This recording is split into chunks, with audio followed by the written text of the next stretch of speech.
بسم اللہ الرحمن الرحیم الرحمن علم القرآن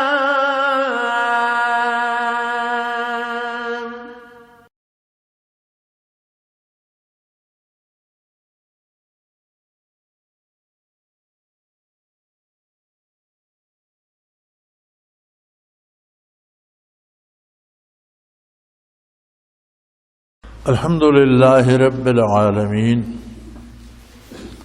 والصلاة والسلام علی حبیبہ محمد وعلی آلہ وصحبہ اجمعین اعوذ باللہ من الشیطان الرجیم بسم اللہ الرحمن الرحیم وتحسبهم ایقاظا وهم رقود ونقلبهم ذات الیمین وذات الشمال وقلبهم باسط ذراعيه بالوسيد وللطلاة عليهم لوليت منهم فرارا ولملئت منهم رعبا وكذلك بعثناهم ليتساءلوا بينهم قال قائل منهم كم لبثتم قالوا لبثنا يوما أو بعض يوم قالوا ربكم أعلم بما لبثتم فابعثوا أحدكم بورقكم هذه إلى المدينة فلينظر أيها أزكى طعاما فليأتكم برزق منه وليتلطف ولا يشعرن بكم أحدا إنه من يظهر عليكم يرجمكم ويعيدكم في ملتهم ولن تفلحوا إذا أبدا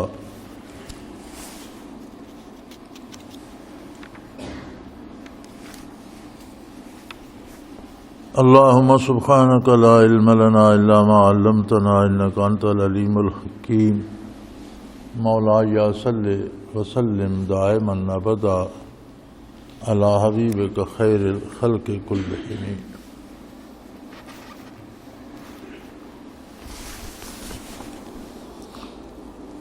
وتحسبهم أيقاظا وهم رقود اصحاب کہف کی بات چل رہی تھی جب وہ غار میں پہنچے اور اللہ کریم نے انہیں 3 صدیوں تک سلائے رکھا تو ان کی نیند میں بھی بہت سی کرامات اور خرق عادات چیزیں تھیں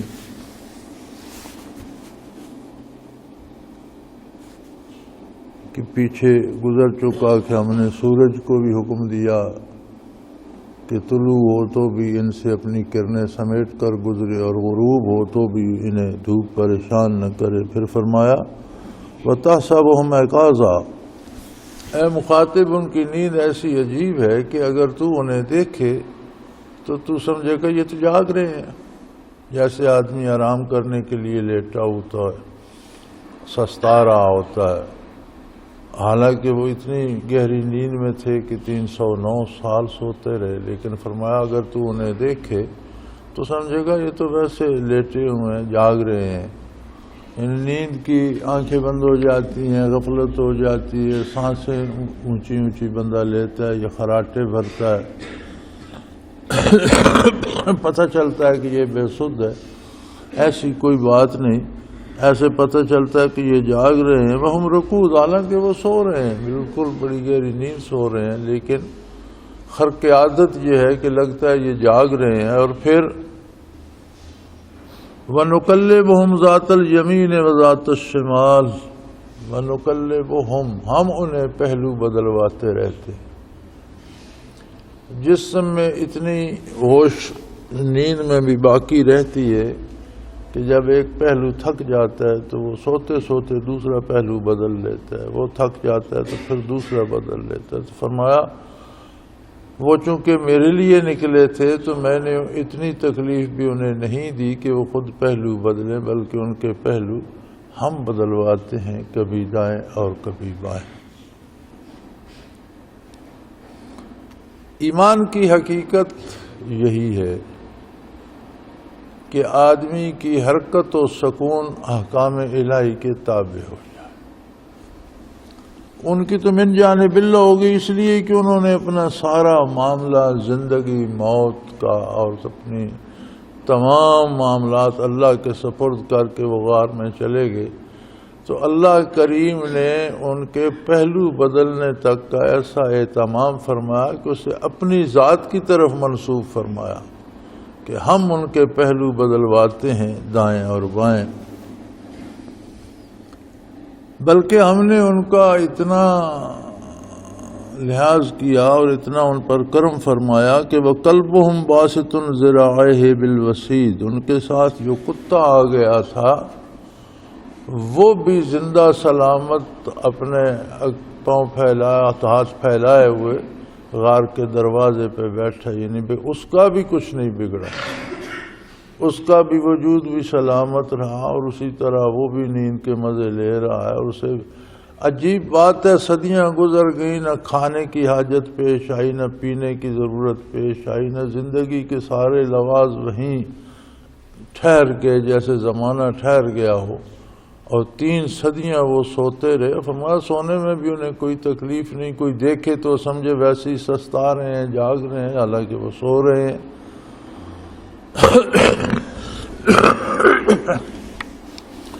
اور پھر ان کے ہم پہلو بدلواتے ہیں، تو وہ تو من جانب اللہ انہیں وہ مقام و مرتبہ حاصل ہو گیا۔ اور یہی وہ مقام ہے جہاں حدیث قدسی آتی ہے کہ فرمایا جو لوگ میرے ہو جاتے ہیں تو میں ان کے ہاتھ پاؤں بن جاتا ہوں، ان کی آنکھیں بن جاتا ہوں۔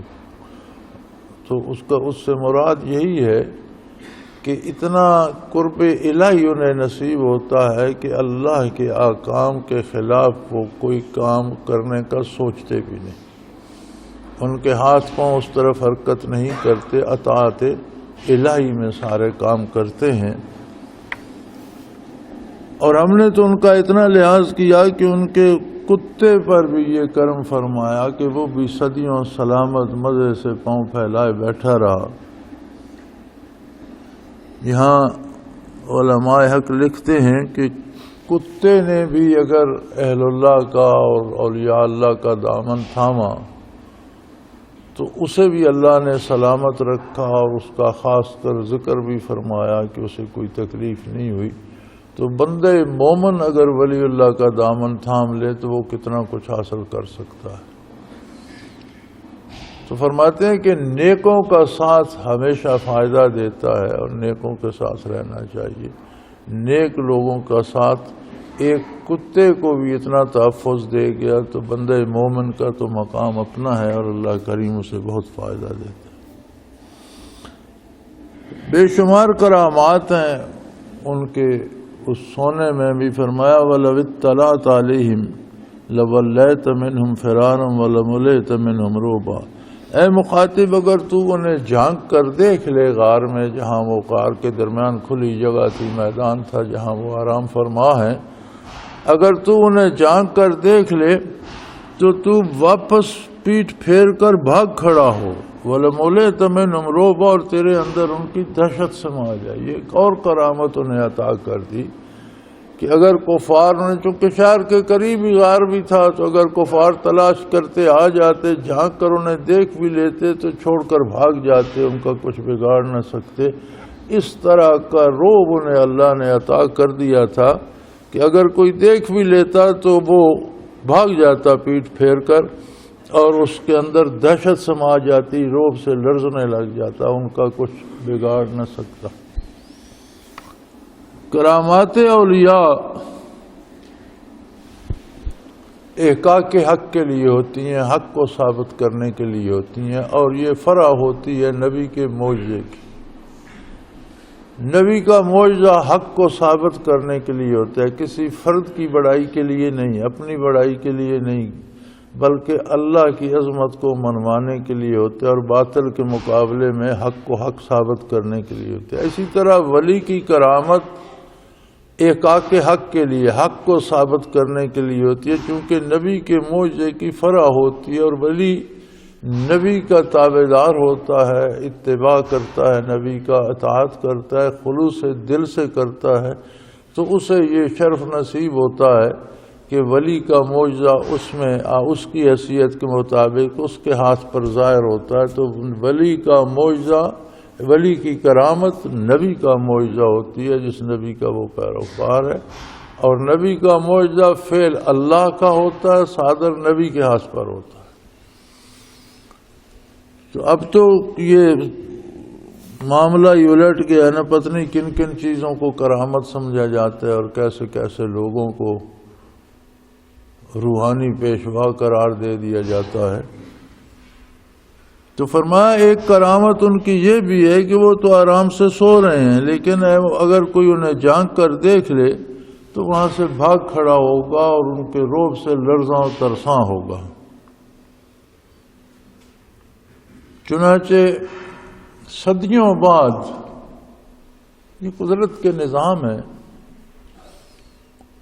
دقیانوس حکمران تھا جب وہ بھاگے تھے اور وہ مشرک تھا اور لوگوں کو شرک پہ مجبور کرتا تھا تو اس سے بھاگ گئے۔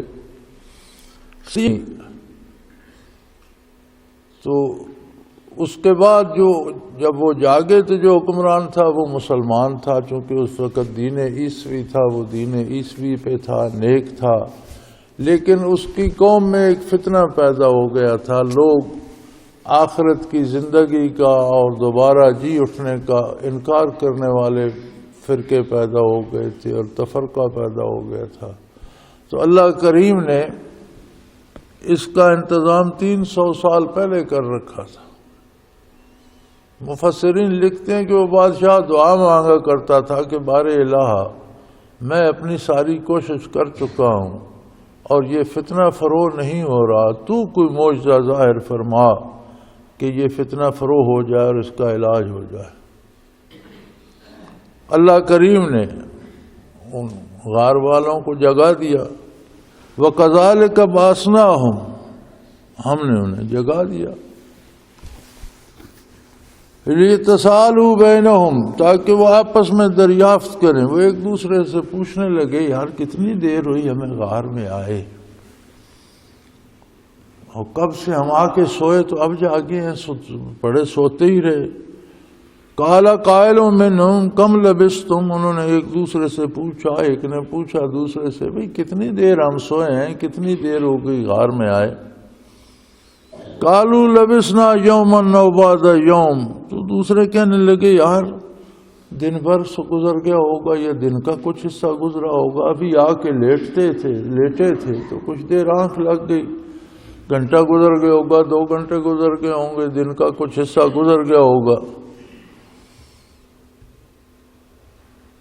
تو کہنے لگے خیر چھوڑو اس جھگڑے کو، جتنی دیر بھی گزر گئی اللہ ہی بقالو ربکم اعلم بما لبثتم، تمہارا پروردگار بہتر جانتا ہے۔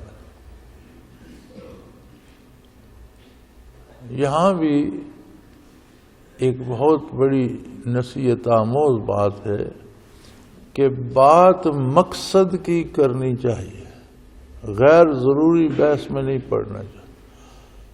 اس نے کہا اللہ بہتر، پروردگار بہتر جانتا ہے، یار ہم غار میں آئے سو گئے، اب ہم اٹھ گئے ہیں، اب بھوک لگ رہی ہے، پیاس لگ رہی ہے۔ 309 برس سوتے رہے، نہ بھوک لگی نہ پیاس لگی، نہ کوئی پریشانی ہوئی نہ تھکاوٹ ہوئی۔ اب جب جاگے تو وہ ساری چیزیں واپس آ گئیں، وہ کہنے لگے یار بھوک لگی ہے، غیر ضروری بحث کو چھوڑو، اللہ بہتر جانتا ہے مقصد کی، بس ہم آئے اور سو گئے، اب کتنی دور سوئے اس کی کیا ضرورت ہے اس پہ بحث کرنے کی، سو گئے یہ تو ہے، اب جاگیں، اب بھوک لگی ہے اس کا انتظام کرو۔ فَبَعْثُوا أَحَدَكُمْ بِوَرَقِكُمْ هَٰذَا، یہ چند سکے دے کر کسی کو بازار بھیجو۔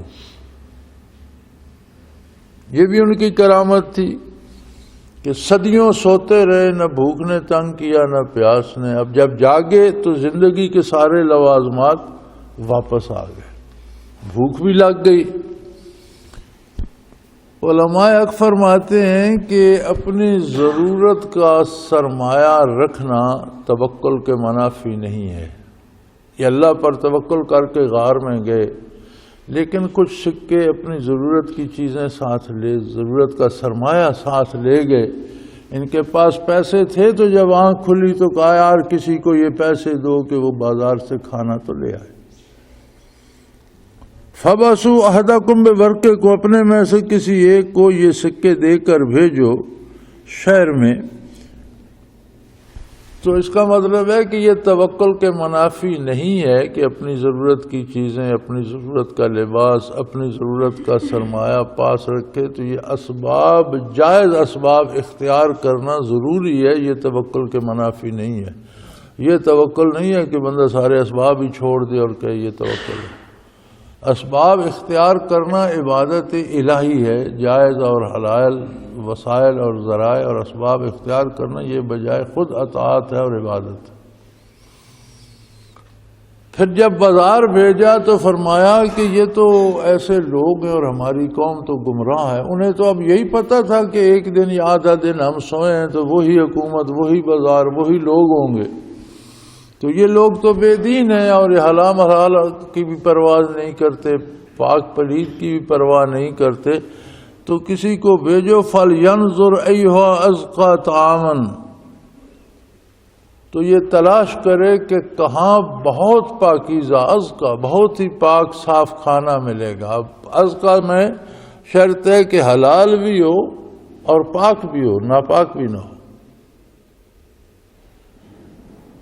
تو فرمایا کہ انسان کو کھانے کے لیے مومن، بندے مومن کو حلال کا اور پاکیزگی کا دھیان رکھنا چاہیے، حرام چیز نہ کھائے، ناپاک چیز بھی نہ کھائے، بلکہ یہ پاک ناپاک کا خیال تو ہمارے گھروں میں بھی نہیں رکھا جاتا، صرف باہر کی دوسرے ملکوں کی بات نہیں ہے یا کافر ملکوں کی بات نہیں ہے، یہاں بھی کوئی نہیں پرواہ کرتا پاک ناپاک کی۔ تو کھانے کا، چونکہ کھانے سے وجود میں حیات آتی ہے، زندگی کا سارا مواد غذا سے بنتا ہے، خون بنتا ہے، خون اعضاء میں جاتا ہے، اعضاء زندہ رہتے ہیں، تو اگر کھانا حرام ہوگا تو ہر عضو میں، آنکھ میں، زبان میں، دماغ میں، دل میں حرام صلاحیت کرے گا، ناپاک ہوگا تو ناپاک صلاحیت کرے گا، اور جن اعضاء میں ناپاک غذا جائے گی انہیں اللہ اللہ کرنے کی توفیق کب ہوگی؟ اس کا ایمان کمزور ہو جائے گا، ایمان کمزور ہوگا تو کردار کمزور ہو جائے گا، کردار کمزور ہوگا تو انسان ضائع ہو جائے گا۔ تو آج آپ ماحول میں جو آوارگی دیکھتے ہیں، اس کا ایک بہت بڑا سبب بھی حرام اور ناپاک کھانے ہیں، خصوصاً یہ جو ہوٹلوں سے کھائے جاتے ہیں اور بازار سے، وہ جسے کیا کہتے ہیں آج کی زبان میں، فاسٹ فوڈ یا جنک فوڈ۔ جنک فوڈ کا پنجابی ترجمہ بنتا ہے گند بلا، انگریزی میں اسے کہتے ہیں جنک فوڈ، بڑے فخر سے لوگ کھاتے ہیں رتب و یابس چیزیں۔ تو یہ اکثر تو حرام استعمال ان میں ہوتا ہے، یہاں حرام نہ ہو، پاک پلید کا تو خیال ہی نہیں رکھا جاتا، ناپاکی ہوتی ہے، اس سے صحت بھی خراب ہوتی ہے اور ایمان زیادہ خراب ہوتا ہے ناپاک کھانے سے۔ تو انہوں نے وہ سارا اہتمام کیا کہ کسی کو سکہ دے کر بھیجو۔ یہاں علماء فرماتے ہیں کہ یہ بھی جائز ہے کہ مشترکہ مال اور کسی ایک کے سپرد کیا جائے اور سب خوشی سے اسے اجازت دیں کہ وہ خرچ کر کے آئے۔ تو شراکت جو ہے مال میں بھی جائز ہے، شراکت کھانے میں بھی جائز ہے، اگر خوشی سے ہو، رضامندی سے ہو۔ ایک آدمی کے پاس کھانا ہے، 4 دوست ہیں، وہ سب سے کہتے ہیں آؤ مل کر کھا لیں، تو جائز ہے۔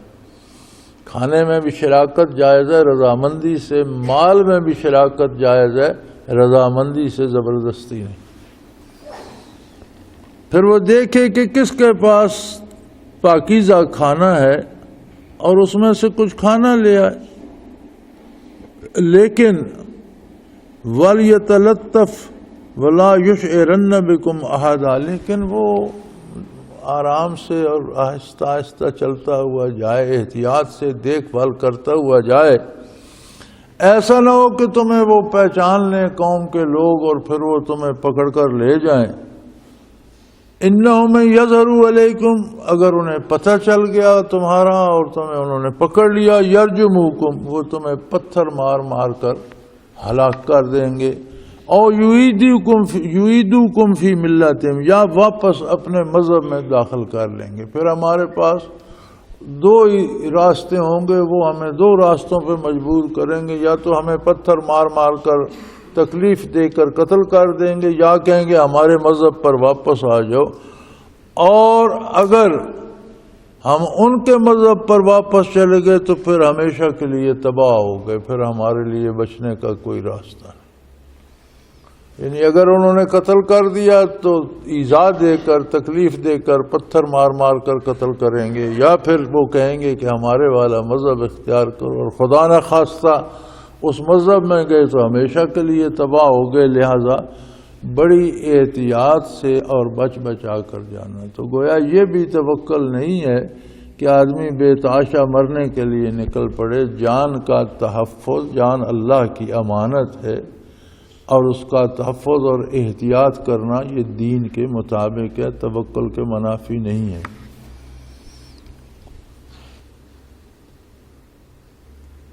وَكَذَلِكَ آثَرْنَا عَلَيْهِمْ لِيَعْلَمُوا أَنَّ وَعْدَ اللَّهِ حَقٌّ وَأَنَّ السَّاعَةَ لَا رَيْبَ فِيهَا۔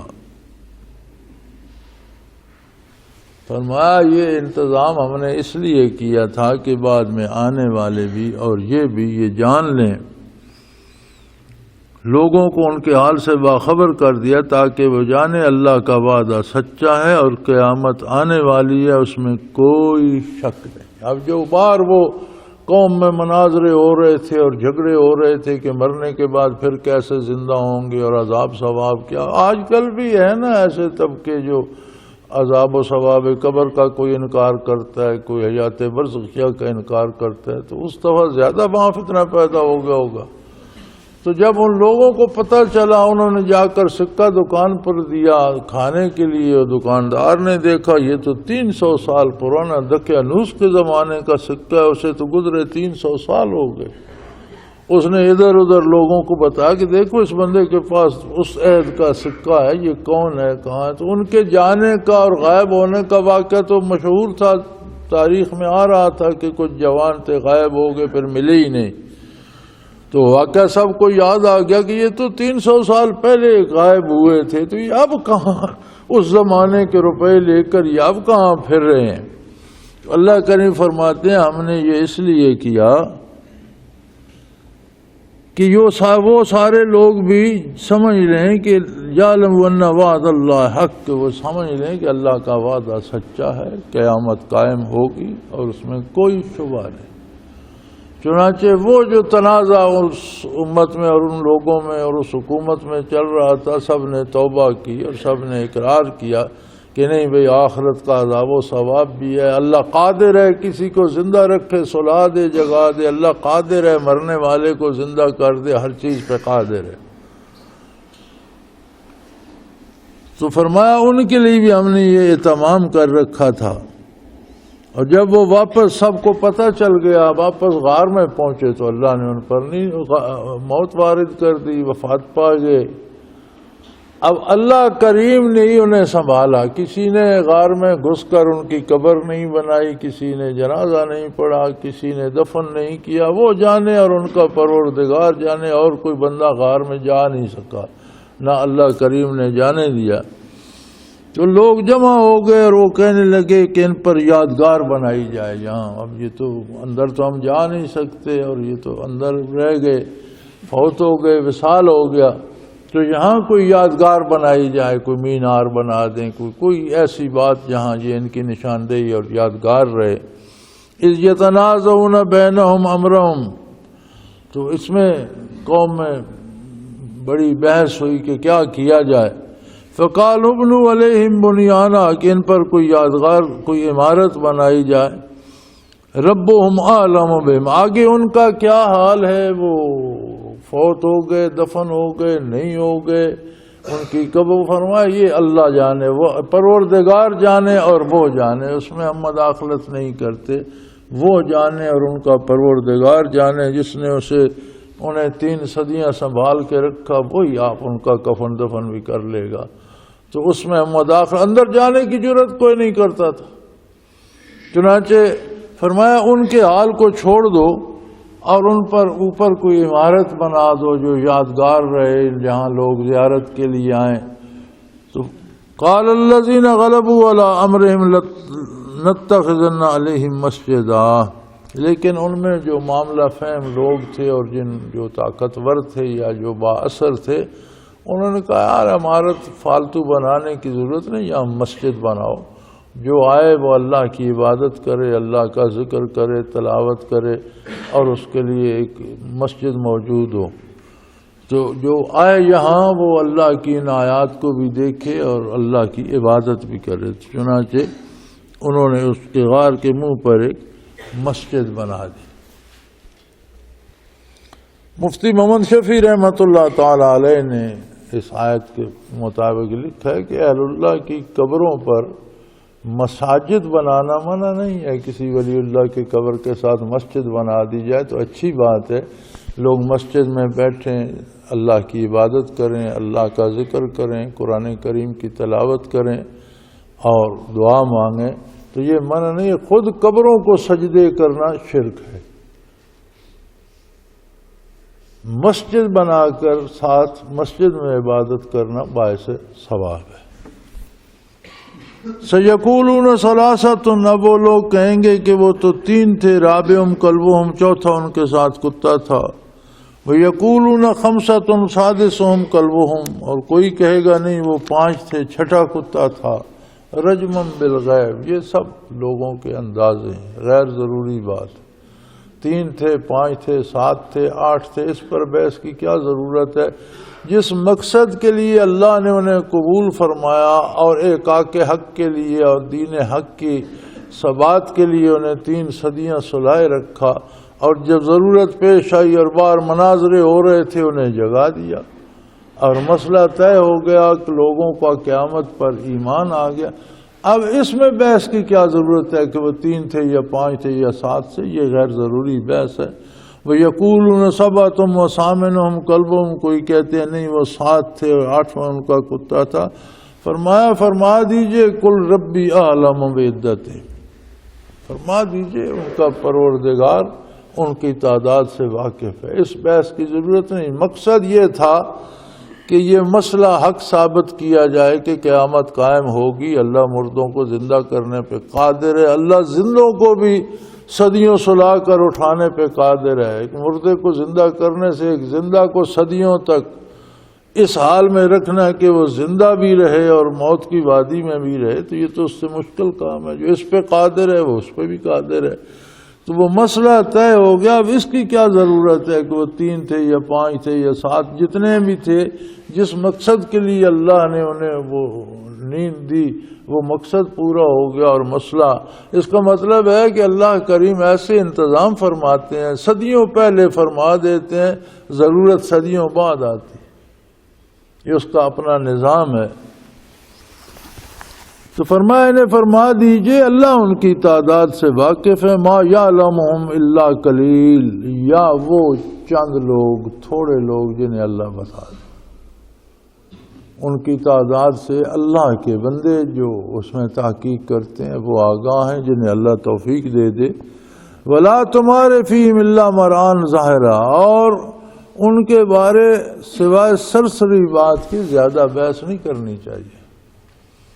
یعنی جس مقصد کے لیے اللہ نے انہیں سلائے رکھا وہ مقصد پورا ہو گیا، انہیں نیند سے جگایا، انہیں بھوک پیاس بھی لگی، وہ بازار بھی گئے، اور جب بازار سے واپس آئے تو اللہ کریم نے انہیں اپنی آغوش رحمت میں لے لیا، انہیں موت دے دی، انہیں نہ بھوک رہی، نہ پیاس رہی، نہ دنیا کی زندگی رہی۔ تو چونکہ حق کو ثابت کرنے کے لیے بطور کرامت انہیں اللہ نے زندہ رکھا، اور وہ اپنا کام کر کے حق ثابت ہو گیا، اور اللہ نے انہیں اپنی آغوش رحمت میں لے لیا، بات ختم ہو گئی۔ اب اس پر بحث کی کیا ضرورت ہے؟ 3 تھے، 5 تھے، چھوٹے تھے، بڑے تھے، کیا تھے کیا نہیں تھے، مقصد پورا ہو گیا۔ سو یہ بات جو ظاہر ہے یہی کافی ہے، اس میں زیادہ بحث کی ضرورت نہیں۔ وَلَا تَسْتَفْتِ فِيهِمْ مِنْهُمْ أَحَدًا، اور لوگوں سے بھی ان کے بارے سوال نہ کیے جائیں۔ ہر بندہ اپنی رائے ظاہر کرے گا، ہر بندہ مختلف بات کرے گا تو بات الجھتی چلی جائے گی۔ تو فرمایا ایسے معاملات میں وہ بات کرنی چاہیے جس سے کوئی نتیجہ مرتب ہوتا ہے، جو غیر ضروری اور زائد ضرورت بحث ہے اس میں نہ الجھا جائے، اس کا فائدہ نہیں ہوتا۔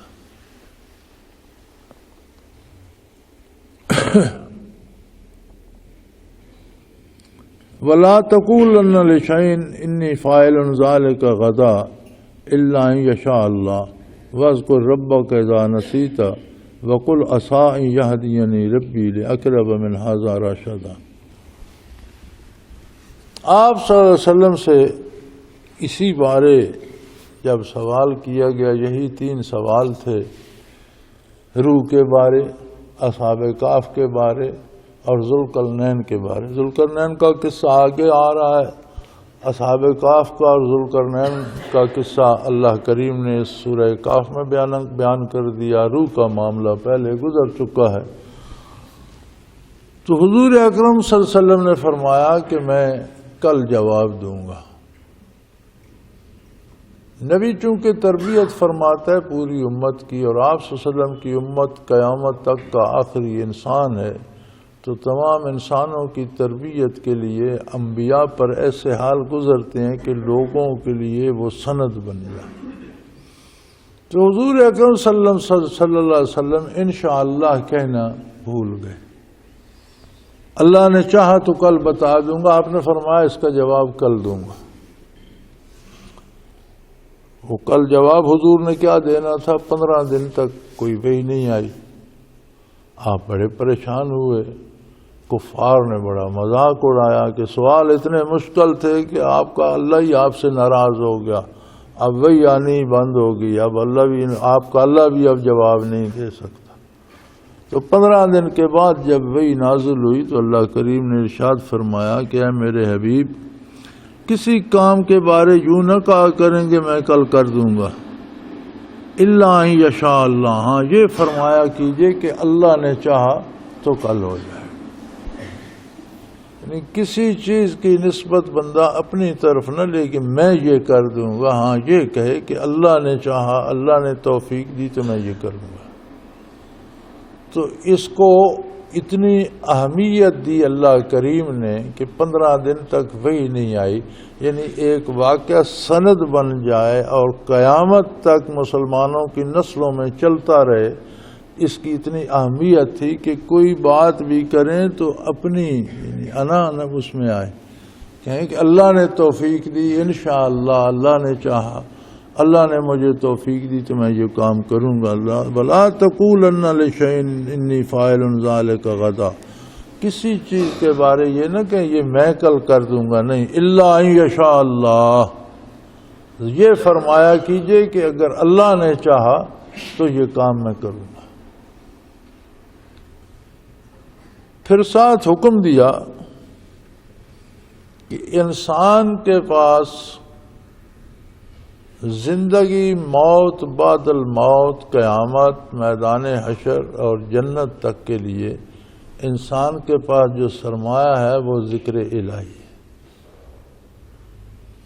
دنیا گزر جائے گی، دنیا کے حالات گزر جائیں گے، لباس پرانے ہو جائیں گے، چھوڑ کر مر جائیں گے، کھانا پینا کھا جائیں گے یا مر جائیں گے، چھوڑ جائیں گے، مکان رہ جائیں گے، یہ سب کچھ دنیا میں جو کچھ سامنے نظر آ رہا ہے فانی ہے۔ آخرت میں اعمال ساتھ جائیں گے۔ اعمال کا مدار کس بات پر ہے؟ اعمال کا مدار ہے یاد الہی پر، ذکر الہی پر۔ جتنا اللہ کی عظمت دل میں پیوست ہوگی، جتنا حضور حق نصیب ہوگا، جتنا اللہ آپ کے دل و دماغ میں حاضر ہوگا، اتنی آپ کو اعمال کرنے کی توفیق ہو۔ اللہ کی یاد بھول جائیں گے تو کس کے لیے عمل کریں گے اور کون توفیق دے گا؟ سو فرمایا وَاذْكُرْ رَبَّكَ إِذَا نَسِيتَ، اگر کبھی کسی دنیاوی سبب سے، کسی کام کی وجہ سے، کسی مشغولیت کی وجہ سے، غفلت سو جانے کی وجہ سے اللہ کی یاد بند ہو جائے تو جیسے آنکھ کھلے، جیسے یاد آئے پھر ذکر شروع کر دے۔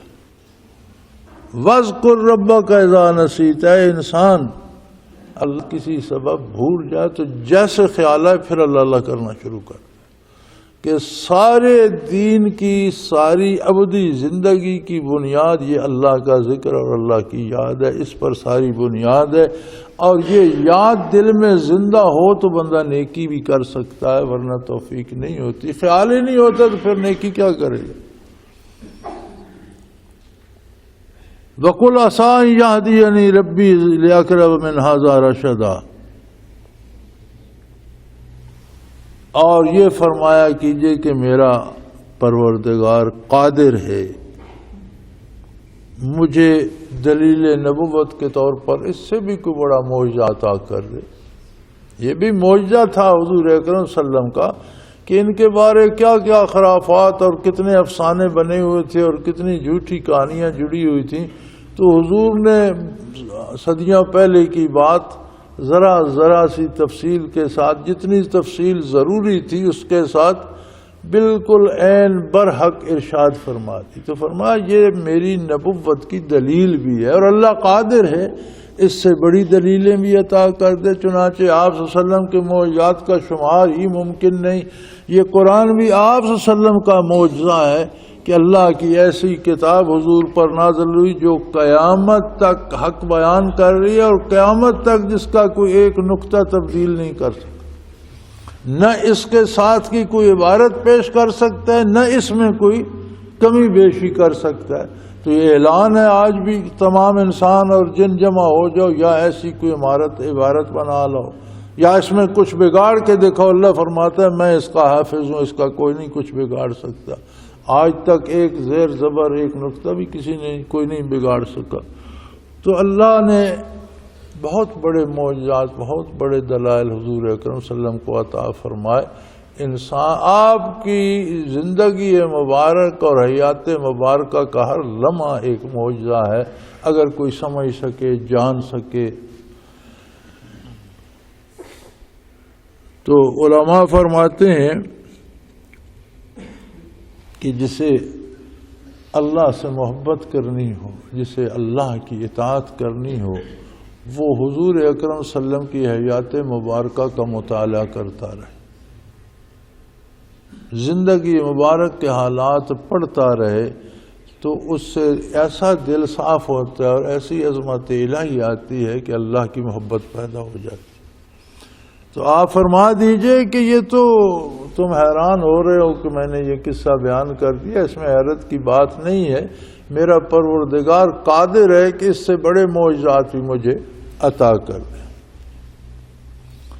وَلَبِثُوا فِي كَهْفِهِمْ 300 سَنِينًا وَازْدَادُوا 9۔ چلو آپ کو یہ بات بھی بتا دیں جس پہ آپ جگڑ رہے ہیں کہ کتنا عرصہ گزرا، کب یہ گئے اور جاگے تو کتنا، تو فرمایا اللہ کریم فرما رہے ہیں کہ یہ 309 سال سوتے رہے، 309 برس، 3 صدیاں اور 9 برس اس پر یہ سوتے رہے، اور دیکھ لو نہ ان کا لباس میلا ہوا، نہ ان کا لباس پھٹا، نہ گرمی سردی نے ان کا کچھ بگاڑا، کھلی زمین پر بغیر بستر کے اور بغیر کسی رضائی کے سو رہے تھے، گرمیاں بھی گزری، سردیاں بھی گزری، کسی نے کچھ، سورج بھی دامن بچا بچا کر گزرتا رہا، نہ انہیں دھوپ نے تنگ کیا نہ تیز ہواؤں نے، بارشیں بھی برستی رہیں، جھکڑ بھی چلتے رہے، گرمیاں بھی آتی رہیں، سردیاں بھی آتی رہیں۔ 309 سال میں، ایک سال میں 4 موسم گزرتے، تو 309 سال ہر سال میں موسم بہار خزاں گرما سردی گزرتے رہے، ان کو کسی نے کچھ نہیں کہا۔ یہ تو 309 برس اٹھے۔ اور قُلِ اللَّهُ أَعْلَمُ مَا لَبِثُوا لَهُ غَيْبُ السَّمَاوَاتِ وَالْأَرْضِ أَبْصِرْ بِهِ وَأَسْمِعْ مَا لَهُم مِّن دُونِهِ مِّن وَلِيٍّ وَلَا يُشْرِكْ بِهِ فِي حُكْمِهِ أَحَدًا۔ فرما دیجئے کہ اللہ کریم خوب جانتا ہے کون کہاں ہے، کتنا رہا، کب سویا، کب جاگا، ہر ایک کے بارے ہر بات اللہ کریم ذاتی طور پر جانتا ہے، اور زمین و آسمان کے تمام غیوب صرف اس کے لیے، اللہ کے علاوہ کوئی غیب دان نہیں ہے۔ انبیاء علیہ السلام جو عالم غیب کی باتیں ارشاد فرماتے ہیں تو اللہ انہیں تعلیم فرماتا ہے۔ ما کان اللہ لیطلعکم علی الغیب ولکن اللہ یجتبی من رسلہ من یشاء. اللہ تمہیں غیب نہیں بتاتا لیکن اپنے انبیاء میں سے جسے چاہتا ہے چن لیتے ہے، انہیں غیب کی خبریں جو ضروری ہیں دیتا ہے. تو جب وہ خبر اللہ کی طرف سے آ گئی تو اس کی اصطلاح قرآن مجید میں ہے اطلاع عن الغیب لیطلعکم علی الغیب. وہ غیب نہ رہی، غیب پر اطلاع ہو گئی. تو اس کا تو سبب بن گیا نا بتانے کا. اللہ کریم نے بتا دیا اللہ کے علاوہ انبیاء، رسل، انبیاء کے متبعین، صحابہ، تابعین، تبع تابعین، اولیاء اللہ بہت سی مغیبات پہ واقف ہو جاتے ہیں لیکن انہیں غیب پر اطلاع دی جاتی ہے، اور جس بات کی اطلاع نہیں دی جاتی اس پر واقف نہیں ہوتے. سیدنا ابراہیم علیہ السلام کو ایک وقت میں فرمایا کذالک نری ابراہیم ملکوت السماوات والارض. ہم نے ابراہیم علیہ السلام سے فرمایا کہ زمین اور آسمان کی بادشاہت دیکھ لو. ہم نے ہر چیز کھول کر ان کے سامنے رکھ دی کہ زمین میں کیا کچھ ہو رہا ہے اور کس طرح قدرت باری اس پہ حاوی ہے اور اس کو چلا رہی ہے. آسمانوں میں کیا کچھ ہو رہا ہے اور کس طرح قدرت باری ہے، سارا نظام دیکھ لو. زمین و آسمان کی ساری حقیقتیں کھول کر ان کے سامنے رکھ. لیکن جب خواب میں حکم دیا کہ بیٹے کو ذبح کرو تو اس کی حقیقت نہیں بتائی. انہیں نہیں پتا تھا کہ اسماعیل علیہ السلام ذبح نہیں ہوں گے اور جنت سے دمبا آ جائے گا. انہوں نے تو اسماعیل علیہ السلام کو ہی ذبح کیا. اگر یہ مانا جائے کہ انہیں پتا تھا تو پھر تو کسی کو بھی بتا دو کہ تم بیٹا لٹا کر یہ کرو تو ہم دمبا دے دیں گے، ذبح وہ کرنا، پھر تو کوئی بھی کر سکتا ہے. جب دمبا ذبح، جب اسماعیل علیہ السلام کو ذبح کر چکے، خون کے فوارے چلے تو انہوں نے آنکھ کھولی تو اسماعیل علیہ السلام کھڑے مسکرا رہے تھے اور دمبا ذبح ہو گیا تھا. وہ اپنی طرف سے تو اسماعیل کو ذبح، وہ حیران ہو گئے کہ یہ کیا، میری کیا قربانی قبول نہیں ہوئی؟ تو فوراً وہی الہی آئی کہ نہیں، تو نے اپنا خواب سچ قد صدقت رویا، تو نے سچ کر دکھا. یہ تو ہماری قدرت کاملہ ہے کہ اسماعیل کو ہم نے چھری کے نیچے سے نکال کر دمبا دے دیا اور جنت سے دمبا بھیجا. تو جن کو ملکوت السماوات والارض دکھائی تھی یہ بات نہیں بتائی. یعقوب علیہ السلام برسوں روتے رہے، بینائی جاتی رہی، آنکھیں سفید ہو گئی. لیکن جب ملاقات کا وقت آیا تو یوسف علیہ السلام نے بھائیوں کو بلا کر جب مصر میں ملاقات ہوئی اور والد کا احوال پوچھا تو عرض کی وہ تو رو رو کر ان کی آنکھیں سفید ہو گئی ہیں، بینائی جاتی رہی ہے، بہت کمزور ہیں. تو انہوں نے کہا یہ میری قمیض لے جاؤ،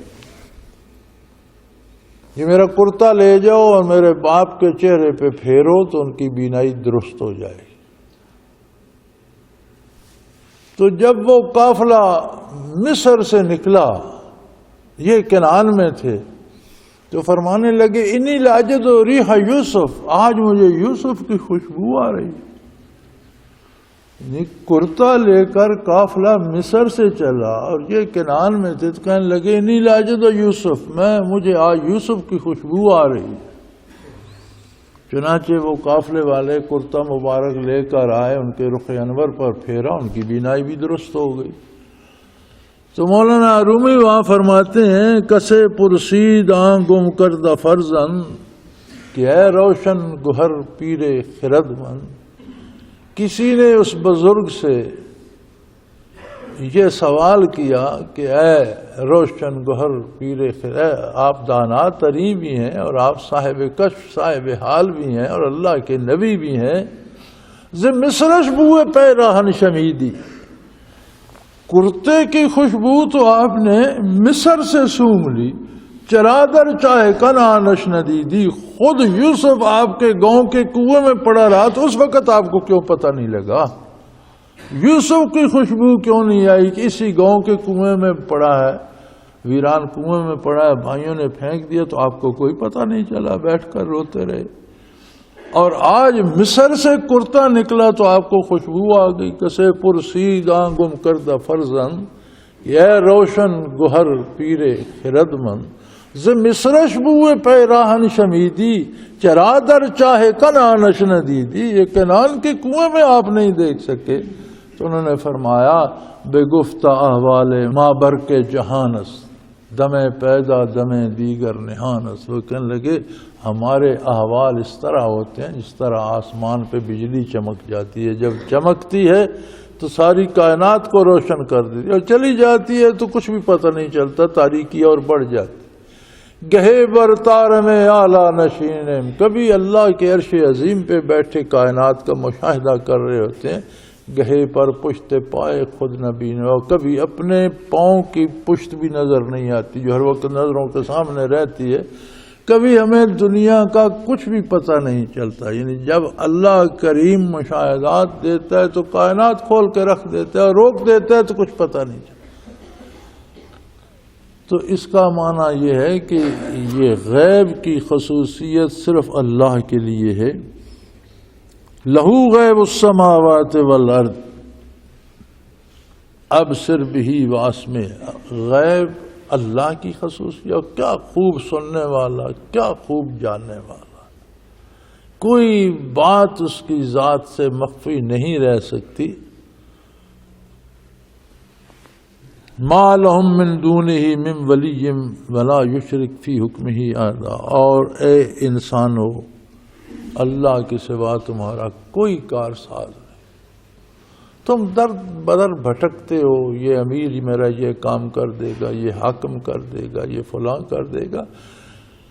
جائز وسائل اختیار کرو، ناجائز ذرائع اختیار نہ کرو، اس لیے کہ کام اللہ نے کرنا ہے، کسی نے نہیں کرنا. ہر کام چھوٹا ہے یا بڑا، دنیا کا ہے یا آخرت کا، زندگی کا ہے یا موت کا، گھر کا ہے یا باہر کا، ہر کام تمہارا کارساز اللہ وحدہ لا شریک ہے. ہمہ وقت تمہارے ساتھ موجود ہے، ہر کام کرنے پہ قادر ہے، اور اسی نے کرنا ہے.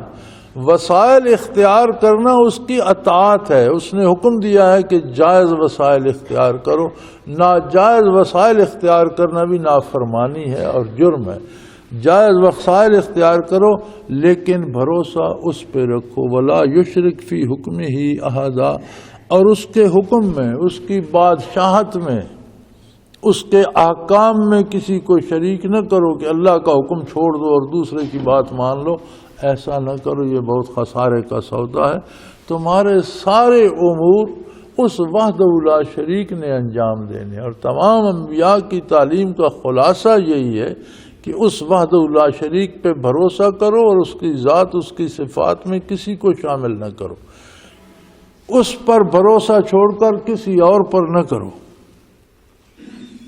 وآخر دعوانا ان الحمد للہ رب العالمین. اللہ اللہ اللہ اللہ